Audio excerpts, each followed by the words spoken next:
Hey guys, welcome back. I'm Barnaby Ryan, And I'm Jason Harris. and this is Ryan Harris Crypto. All right, so let's jump right into it. As you can see here, we have the overall crypto market cap at $1.78 trillion. Bitcoin dominance fallen a little bit, 41.95. Maybe some of that has to do with one of my first stories I'm going to talk about, altcoin, just explosion going on in a few different projects. But yeah, overall prices, let's look down. So Bitcoin, kind of like last time when we talked, it's kind of ping ponging, staying in that level between, 38 and 42K. Definitely seeing just a little bit up and down across the market. We definitely had some, great performers though. If you scroll down, I don't know what number is Cadena at right now? Cadena. Keep scrolling. Yeah, it's gonna be ways down here. Should look that up before we started. Well, there we go. It's in the top 70. Yeah, definitely top 100, but that was seen a little dip since its high of today, but it was about 16% growth on the 24 hours. So Cadena is a promising layer one. Some great new technology. It's like multi-chain, from what I understand, to make it like help solve some of the problems that come with like our other favorite layer one Ethereum, like scalability, speed of transactions. Cadena solves some of those problems by its new multi-chain technology, allows it to be scalable. So that's what Polygon is. I got one of my articles on Polygon today. Yeah, so let's jump right into my first article about that Cadena. Oh. So Cadena price soars 40% after new protocol launch and a major exchange listing. So this is from Cointelegraph. They have, it seems like they use that art a lot, like the coin man. Yeah, they have some they reuse. He's gleeful and he's sitting on another coin man. He looks annoyed, but that's interesting. Yeah. But yeah, it was listed on Binance today. So Binance, hopefully if you guys are new, maybe you haven't heard of it, but it's one of the biggest exchanges out there.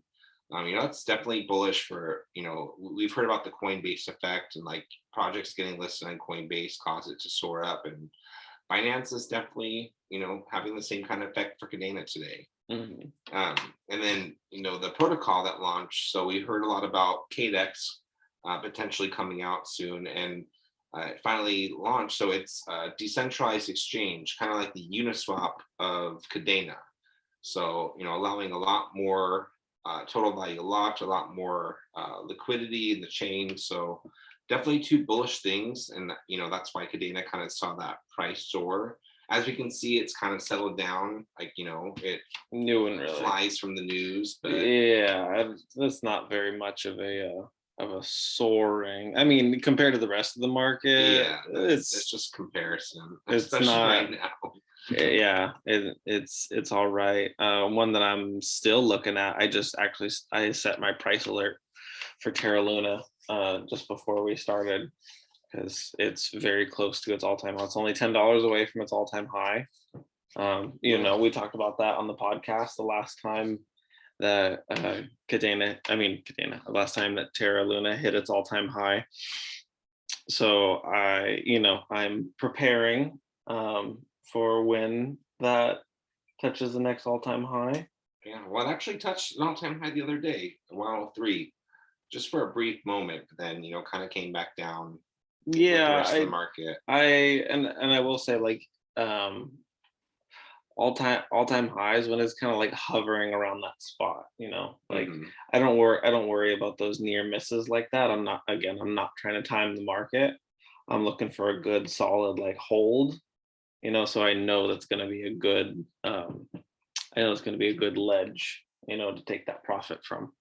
Yeah, well, I'm definitely on any sort of next run up, I'm looking to take more profits. So yeah, I'll alert you, you alert me, and we'll alert you guys. All right. So speaking of scaling solutions, as Polygon prefers to be called, we have from here Crypto Briefing. Polygon experiences hours-long outage. So, I mean, everybody gets scared, when one of these systems goes down. There'll be a lot of fear that's, thrown out into these articles and into the sentiment. But I mean, you got to remember, like, these systems run 24/7. The only one that hasn't shut down since its inception really is Bitcoin. Hmm. Is big that, again, part of the security of, the value holding itself in Bitcoin. Um, you know, Polygon did shut off, but it shut off, for a necessary purpose. Like, there was a bug in one of the nodes. What happened was this, it stopped the block producer because the system couldn't reach consensus, couldn't reach the minimum percentage threshold for consensus. So, I mean, basically, the system just stopped. Um, so, I mean, it was fixed. It was found, to be not that big of a deal, and they had it up and running in less than half a day. So, I mean, it's pretty good for systems that run 24-hour. It's hard. Yeah, and handling a lot of transactions. This Polygon specifically, I mean, it's outpacing Ethereum on some metrics and transaction volume, and really being used a lot. And I mean, it's better than Solana. Like, it's gone down what, like at least like 4 or 5 times that I can think of. Mhm. Whether it be congestion or something else going on with that chain. So yeah, I think it's expected for some bugs to happen, and it's new, it's To new be expected. technology, and What's also important to notice is that the price didn't take a hit because of that. mhm, The price of Polygon. I think anybody invested in the Polygon that understands what Polygon is, they know that a temporary shutdown like that doesn't. That's not going to be the setback. yeah, You there's know, enough other fear out there right now in the yeah, market. So and especially considering, um, you know, Ethereum's got to find scaling solutions soon. mhm, It's got to find them soon to keep up. This is just a horse race. yeah, especially, I mean, it's going to be what, like 6 more years until like Ethereum 2 is done, probably. Is put through. Oh yeah, no, it's definitely. They better hurry up. All right, here's the next article. Awesome. So speaking of Solana, we just kind of bashed it a little bit, but Eh, there's some good things going on for Solana as well. And we all know Solana has a lot of money. It's highly backed by venture capitalists. Sam Bankman-Fried is a huge, billionaire, um, involved in Solana as well. So Solana came out with, they have their own Solana Pay. In this article from cryptos.us.com, it's kind of talking about and comparing them. Can they compete with PayPal, right, and other payment methods for merchants and customers? But they had their first Solana Pay. I kind of watched the Twitter little video of it. It's not a long video; it's 42 seconds, and just shows the first transaction. I believe it was the Wyndham Hotel in Las Vegas, at a shoe store. Featured shoes. It's called Featured, and yeah, it looked really easy. It's just through a QR code. We all know that like merchants have to pay all kinds of fees when it comes to using credit cards or even PayPal. I was surprised to learn that there's like a 3.4%, charge for every transaction to the merchant. So a thing like Solana Pay that actually is like super fast and has near zero fees is pretty enticing for not just people who are involved in cryptocurrency, but also for the merchants, accepting these transactions, because no, that's payment that's more money in their systems. pocket. Yeah, that's Mhm. competitive payment systems right Yeah, there. and that's what this is about. And I think this is only the future, and we're going to see more and more. It's seamless, works seamless with USDC actually, and it allows through Circle the merchant to hold the USDC in their Circle wallet and earn interest. So the retailer, and we all know that's back to the US dollar, so it's not going to fluctuate, right? Like it's basically like an interest building account for the merchants, Basically, and it's basically an interest they bank. can off ramp it into fiat easily. It's definitely enticing. And I think this is, a little snippet of what's going to come, for Mhm. lots of payment systems and disruption in the payment system industry. Yeah. All right, cool. All right, so my next article, I like to stick on the country's theme. So from Bitcoin.com, South Korea elects crypto-friendly president who vows to deregulate digital asset industry. So yeah, South Korea just went through an election. Their president-elect has been quoted saying, to realize the unlimited potential of the virtual asset market, we must overhaul regulations that are far from reality and unreasonable. Oh, wow. It's a bold statement. He also says, I will create an environment where virtual asset investors can invest with confidence. In here, it actually talks about a couple things. One is to really when he means deregulate. We've talked about South Korea before, and being one of the countries that's slapping on regulations left and right without really understanding, like what crypto is.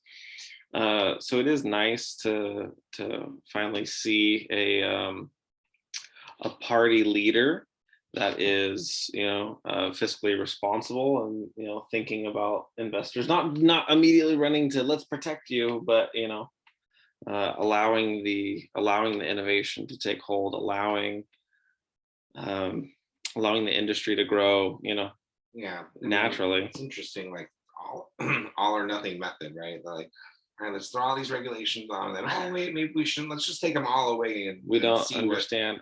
what happens Yeah, here. I learned about one proposal today that was talking about taxing NFTs, but only a certain number of NFTs. So only taxing it if you have above a certain amount. Let's say it's 10 or something, right? So then I can sell one NFT per year for millions of dollars and take my tax benefits off of that. Yeah, if you get the right But NFT. if I sell 10 for $100, then I gotta start paying taxes on it. And it's like, they really gotta think about what they're regulating and how they want to regulate it, because some of these laws coming out are Yeah, well, they're it's not new, thought it's through. emerging. There's going to be, some backpedaling, maybe just like we're seeing here, Mhm. if things don't. Yeah, so it says right here that the South Korean president suggested raising the tax threshold for cryptocurrency investments from existing 2.5 million won to 50 million won. So that's a big difference. That's a really big difference. Where was it? There's also another part that I really wanted to point out.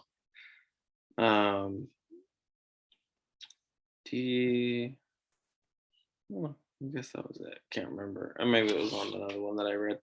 Um, but yeah, just like rolling back and letting the industry, take hold, because it definitely will. Like, believe me, if governments want a piece of of that pie, they're gonna get it. They're gonna be able to tax it. They're gonna be able to do it, but they just got to be careful not to squash it, Yeah, because they want to wring it out for everything that they can. But it's really easy to. Oh, realize that unlimited potential, so they can get a huge cut of it. yeah. Awesome. Well, my next article I found very interesting. This is probably my favorite article of the day that I did. But this one's from Crypto Potato. And cities co-heads of digital assets leave to launch crypto startup. So Citibank, a huge, well-known bank, some of its execs have bidded adieu. Like, I think it was June 2021 when, Citibank started and launched their digital asset, super focus. And I mean, there's 4 executives listed in this article that have left, and the 2 most recent are Greg Dressel and Alex Crete, and they're the heads of the digital asset effort. And to me, I'm just like, okay, these guys were in there learning about They this. learned about They crypto. spent since June, like, meeting with regulators, with startups, and people in the industry. And they're like, all right, traditional banking and finance, this Goodbye. has been fun.